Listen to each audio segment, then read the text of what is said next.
Hi, everybody. I'm Brittany Lewis with Forbes Breaking News. Joining me now is Forbes contributor, Dr. Marcus Collins. Dr. Collins, thank you so much for joining me. Happy to be here. Thanks for having me, Brittany. We have a really exciting conversation. You're an award winning marketer, and you posed this overall question for Forbes: how consumer sentiment affects your message's appeal.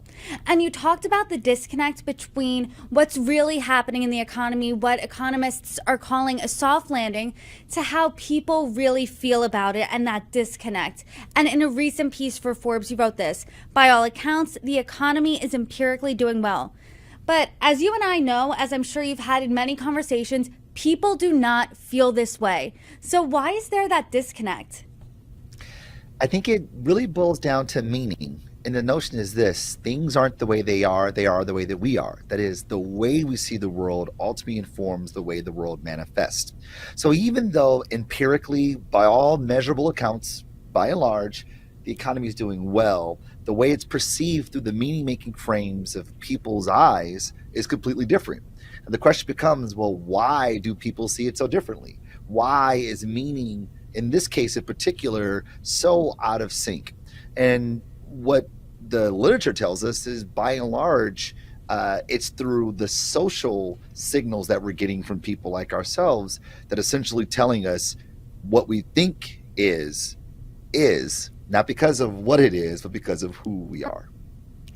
Before we get to the 30,000-foot view here, I do want to talk about the political implications of this, because obviously there's a presidential election coming up, 2024, and the economy continues to be a top issue for voters. So talk about the political implications here of people feeling like their pockets are tight, their wallets are tight, but that's not what the numbers are showing.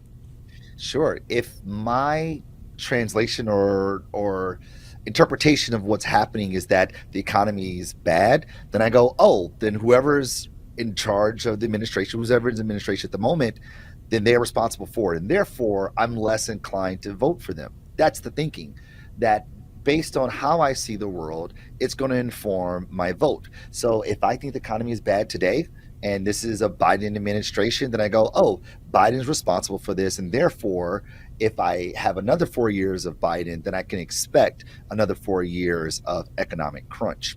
However, if I think the economy is doing well, I go, great, keep these guys in office. And therefore, I'm more inclined to vote for said administration.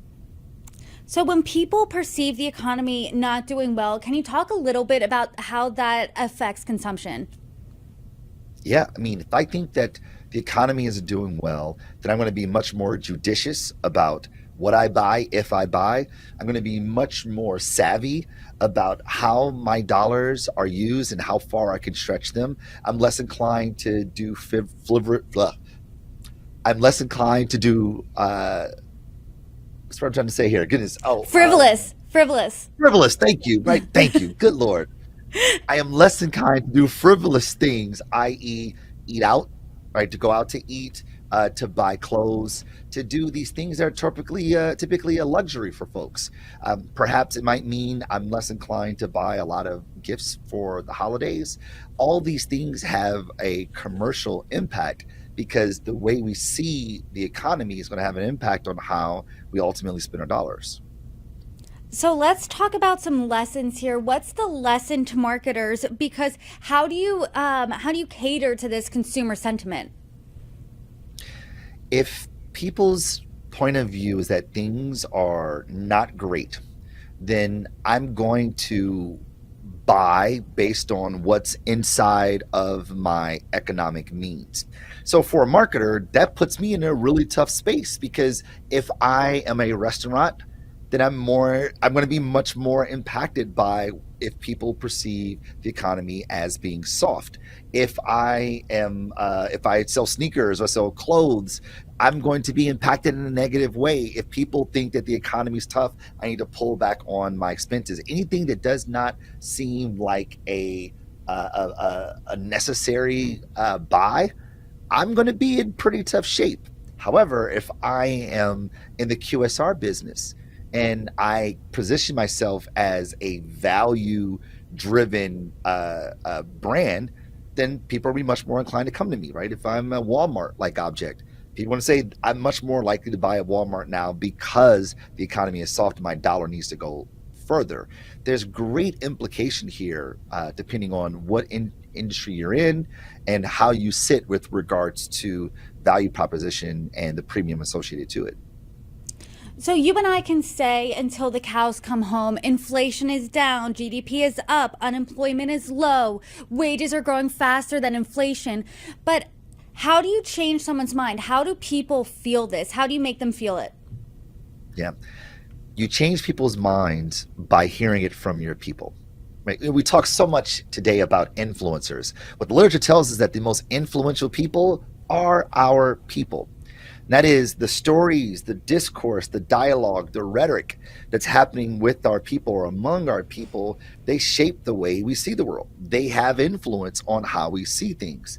Right? That's why, the best marketers on the planet, the most influential marketers on the planet are our people. Right? We trust strangers more than we trust brands, advertisers, television, print, out-of-home radio. In fact, we'll trust Sexy Lover 24 from Denver more than we trust the actual brand we think about buying from, i.e.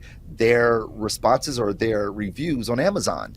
Like, we trust people. Therefore, if we want to shift people's perspective or perception about a thing, we have to shift the discourse about it. Because as more people talk about it, people go, oh, it's framing my perspective, and therefore I'm inclined to behave accordingly. This is why culture is so important when it comes to consumption, because the way our people see the world influence how I see the world as a member of said collective, and then I behave accordingly.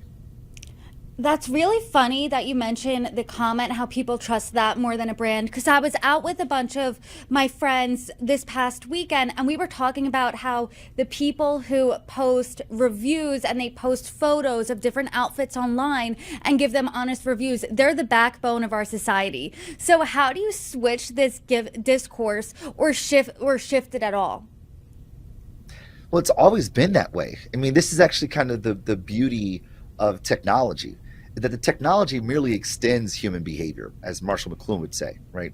Glasses are extensions of the eyes, wheels are extensions of the foot, clothes are extensions of the skin. They just allow us to do more of what we've always done. So this discourse that happens, we've always relied on people. We used to call it word of mouth. That's the most powerful form of influence. The same thing goes here.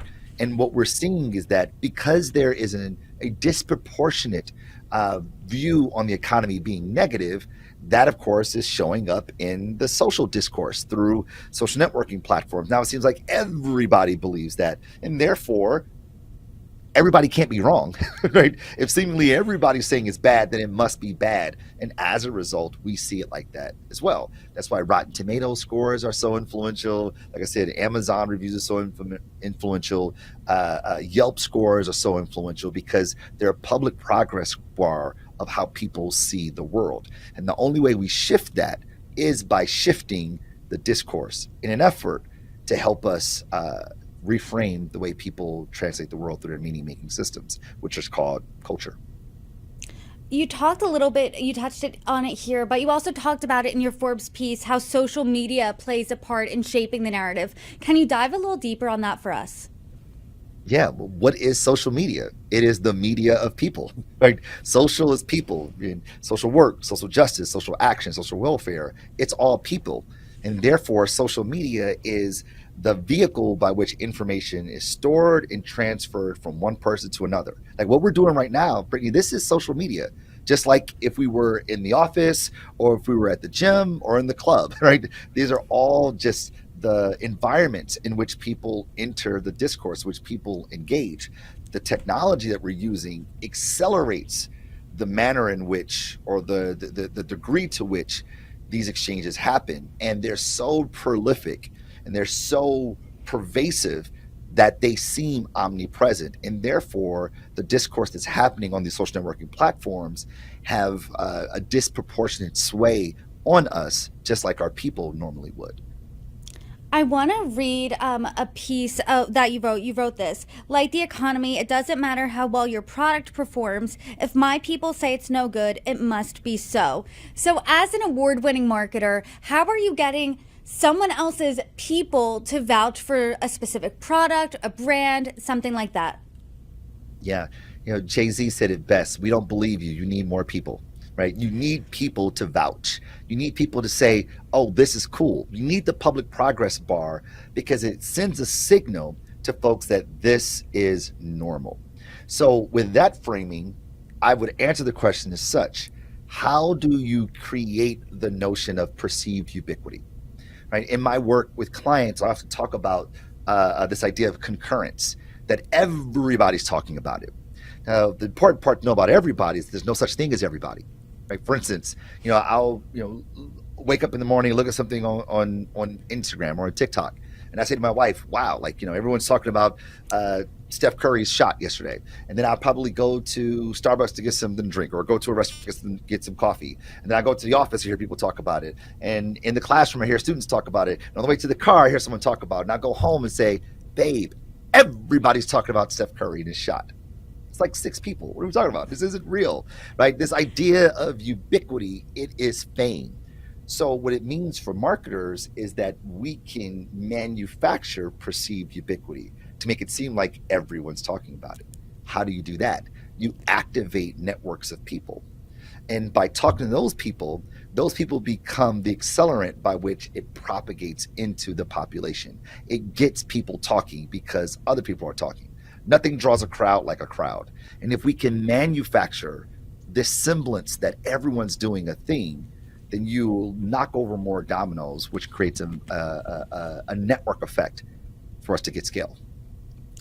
That's really interesting. Nothing draws a crowd like a crowd. So I'm interested on the flip side. Let's say you want to shift the discourse away from something. Let's say there's negative press. What's your lesson to marketers to do that? Well, when there's negative press, it depends on the press. It depends on the press. We often see people do the, hey, nothing to see over here, look over here approach, right? To give them something even juicier to set their sights to, so they can stop talking about another thing. Or another way to do that is to increase the speed of the media window, i.e. increase the speed by which another story is produced. And we do that by creating more exogenous shocks to the system, more outside stimuli to get people talking about another thing, and therefore they move on a bit faster.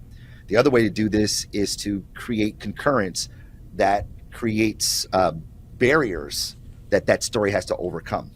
Because if people are talking about it, but we have more people say, come on, there's no story here. What are we talking about? This is useless. This is meaningless. This isn't worthy of my time. Then people go, oh, maybe I shouldn't be talking about it. Maybe it's not cool. Maybe it's not worth being a part of the discourse. And as a result, less people talk, and it starts to wither away from our collective conscience. And going off of your economy example, it does seem like everybody is talking about the economy's no good. According to voter sentiment, according to any polls, the economy remains to be top of mind. So let's say you were in the Biden administration, let's say you're a Democrat and you're gearing up for 2024. How would you shift this discourse then? Because people aren't listening to the numbers, no matter how many times you scream them. That's right. You got to tell better stories. People forget the facts. They yada, yada, yada, yada the facts all day long. But stories stick. And stories are easily socialized, right? I mean, we're storytelling animals, as one put it. Like the human brain just loves a good story. It activates neurons, which creates dopamines that make us lean in a little bit more. Right? There's no words more powerful than once upon a time, right? We love good stories. And therefore, what the Biden administration needs to do is take these facts and wrap it into a narrative and seed that narrative among people who see the world the way you do. And those people go, yes, exactly. And now they go tell the story not to support the administration. They tell the story so that they can be a part of the discourse. They use your asset, the story you tell, the content you create, as a way for themselves to enter the discourse and create social currency among their people. Right? We've got to focus on people and what is the means by which people share information and share social norms and share collective values. It's through stories. We've known this since folklore, since religion, through urban legends, even gossip become ways by which we normalize what people like us do. And as a result, it shifts our perspective and ultimately informs the behaviors that people take on. Dr. Marcus Collins, thank you for your expertise. A great conversation. I appreciate you coming on. It is always a pleasure. Thanks for having me.